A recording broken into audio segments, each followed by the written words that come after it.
đầm cậu nàn lẽ thung hết chill na hiền hi cái tết chế pan nó pa bằng hàng yam chế lẽ cái neo lại pan cái pan chế tao nghe bỏ lung suy thế giới lên nè tôi chắc khang tàu tao nói chuyện tôi Glen Pool tung in Glen Pool sang cả na tôi cum bỏ lung kim mol lom để tao mấy càng tao dâu mi tao kinh om kim mol tang sẽ xóa in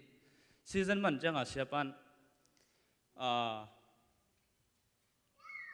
hi asiam kitel na nang long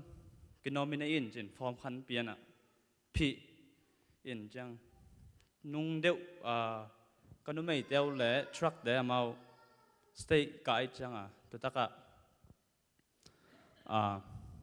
assembly khat ome to sunga atop da chang ge ni na Jopin hi Oklahoma State Foy High School the best player nga hi che ai chang pasien to ka lungdam ko wing ka ki mo la sunga long bang ma liam na bai na tem lo ma le ina ke siam na le ke han na to le bang manga zo lo ding mi kang te bang siam thei ki sa aneu pan ki pan khala pa sui to ngek ngek tam kom kala ke bang diak diak pasien nong piak lungdam ing chang thunget chel na nga mai kha som le ni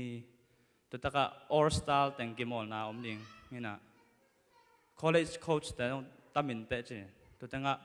mi te maya mu sada lo mare hoi ta ki mol the ya pasin in ongom pi nge ta ngol zo na ka nga nang tu ong hel sak lai bo chi thunget nang chel kom nge tung dam